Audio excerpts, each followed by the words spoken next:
देखने में ये आया है कि पिछले 5 साल के अंदर करबला में जो निर्माण कार्य है वो बड़ा है। मात्र 10% अगर वो था तो आज लगभग वो 200% के लगभग वहाँ पर कंस्ट्रक्शन हो गया है और आसपास टीन से ढककर अंदर निर्माण कार्य किया गया है, जो कि अवैध है। किसी का उस पर नज़र नहीं है। सारे अधिकारी वहाँ से निकलते हैं, डीजीपी निकलते हैं, चीफ सेक्रेटरी निकलते हैं, सब निकलते हैं। अतिक्रमण जो है वो रिमूव होंगे, कुछ अभी हो रहा है, कुछ आगे चल के होंगे।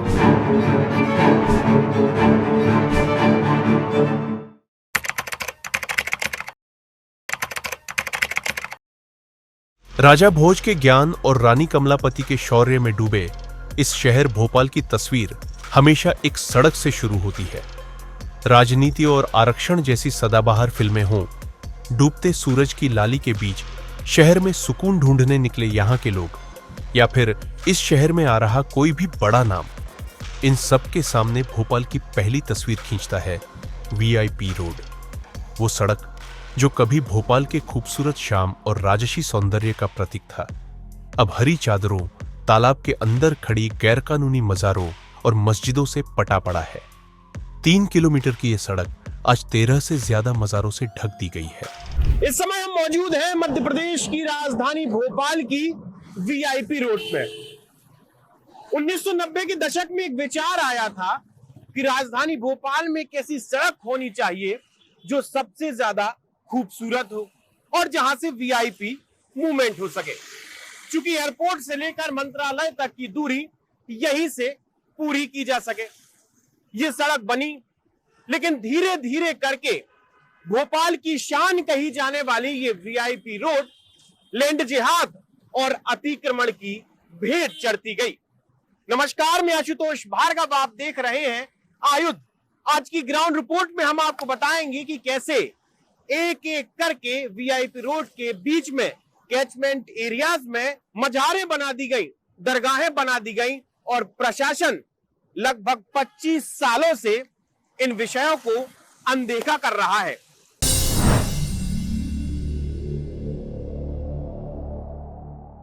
हम तकनीक के सहारे समय में लगभग 25 साल पीछे गए। वो समय सब वीआईपी रोड पर हरियाली सिर्फ कुदरत की थी। वो समय जब भोपाल की इस खूबसूरती पर किसी की काली नजर नहीं पड़ी थी। आज की तस्वीर और तब की तस्वीर में अंतर आप खुद भी देख सकते हैं। अब इस वीडियो में आप इस मुसीबत को और बेहतर तरीके से समझ पाएंगे। हमारी वीडियो में आपने देखा ही कि किस प्रकार से भले वो करबला हो, दरगाहें हो, बाकी की मस्जिदें हो, धीरे धीरे धीरे कर इनका विस्तार किया गया और अवैध अतिक्रमण कर लिया गया।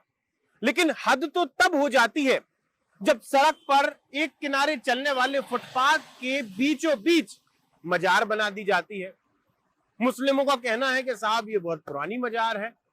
अगर पुरानी मजार है तो आज से 25 साल पहले निर्मित हुई वीआईपी रोड के बीचों बीच कैसे आ गई? आपको एक बार फिर बता दें कि ये सड़क भोपाल के सबसे महत्वपूर्ण सड़कों में से एक है। एयरपोर्ट से शहर को जोड़ने वाला यह सबसे महत्वपूर्ण मार्ग है।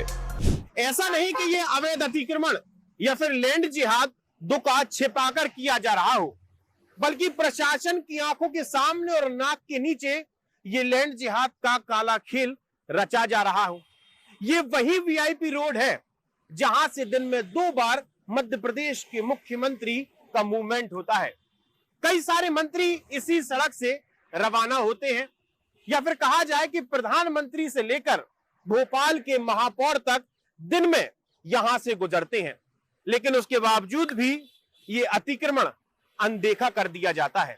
जिम्मेदारों ने इस समस्या से आंख मूंद रखा है और इसका सबसे बड़ा कारण है इसके पीछे का धार्मिक एंगल। 80% से ज्यादा अवैध निर्माण एक संप्रदाय के लोगों ने कर रखा है। भोपाल शहर में 30% से ज्यादा आबादी मुसलमानों की है। इस सड़क के ठीक पार पुराना भोपाल शुरू होता है, जहां मुसलमान बहुसंख्यक है।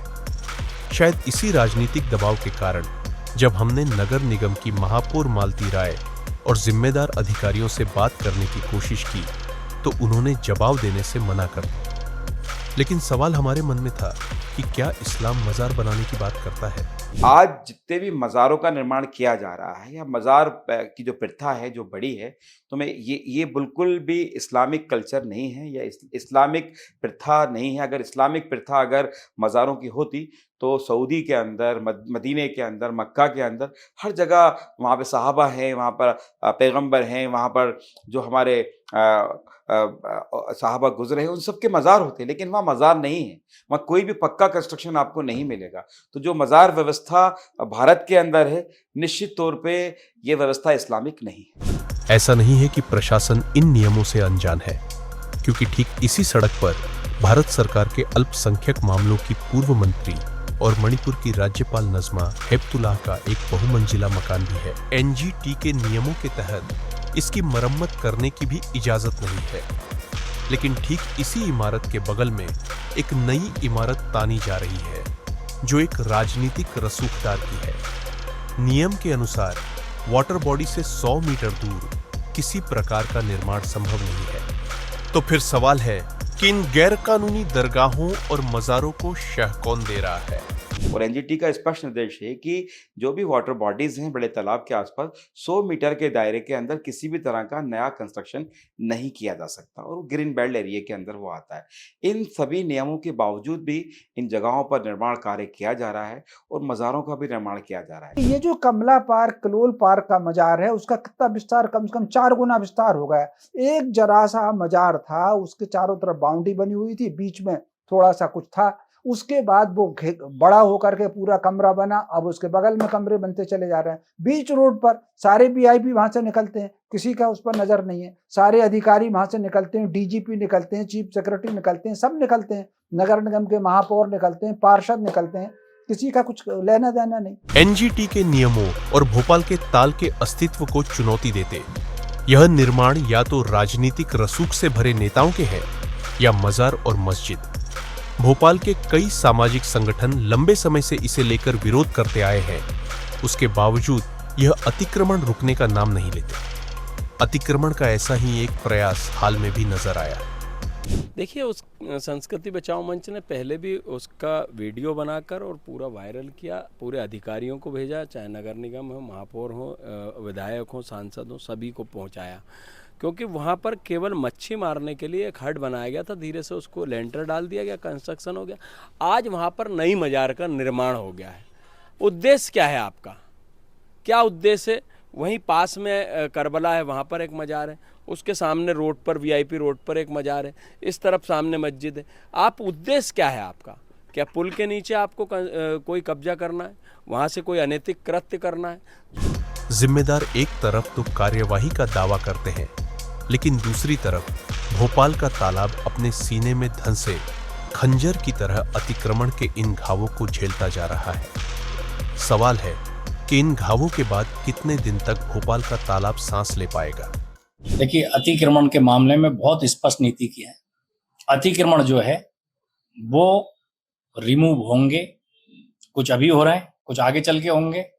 अतिक्रमण की श्रेणी से देखा जाना चाहिए। तो इसलिए अतिक्रमण के संबंध में नगर निगम बहुत तेजी से कार्रवाई कर ही रहा है। हर दिन हमारे विभिन्न क्षेत्रों में कार्रवाई चल रही है।